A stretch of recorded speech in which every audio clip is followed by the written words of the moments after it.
Hi everyone, it's Athena here.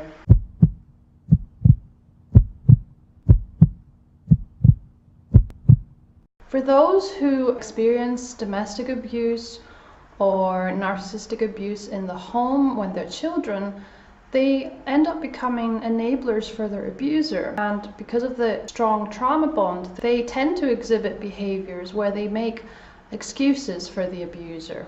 So one of the most common for anybody who has a dependent personality type or who is the codependent in a relationship is that they will over-identify themselves with the abuser. They often find that they have a lot of conflicting emotions and they will feel indebted to the abuser. Now this means that if the abuser has done good things for them in certain times in their life, they will feel as if they owe them something. They will feel this strong sense of gratitude towards their abuser. And even though the rest of the behavior from the abuser might have been really horrific, the abuse victim will cling on to these one or two behaviors that the abuser showed them that were positive. And of course, this is the trauma bond, the two extremes, the punishment and the reward. They sometimes have a very strong sense of empathy or compassion for their abuser. And the person feels dedicated to wanting to make them better, to helping them get better. And of course, this is more common in romantic relationships. It's also seen in relationships within a family.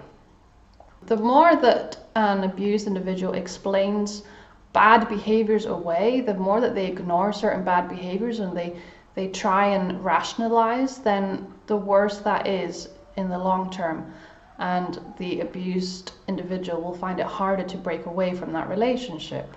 Another behavior that is common is that an abuse victim will allow the abuser to continually abuse them because they want to please the abuser. Covering negative emotions in the presence of an abuser is also another very common behavior. For instance, a child may have had a bad day at school and they might be really sad, and when they come home the parents are really happy and they don't actually tell the parent that they're sad because they don't want to ruin the parent's mood, so they'll pretend they're happy as well. The last thing that's worth mentioning is that any abused individual will always continue to desire love and affection from the abuser despite being hurt. And the feeling of desiring this love from the abuser is very, very strong.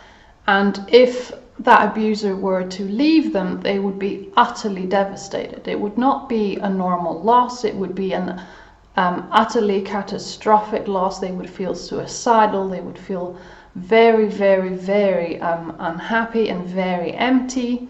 So even though the person is abusive, the victim will continue to desire that abuser's love and affection. So I hope the video today was a bit helpful. Please click on the subscribe button if you haven't already. Give the video a thumbs up and share on social media if you can. That is it. I will do a video again next Monday. I hope you have a good week. Enjoy the nice weather and take care.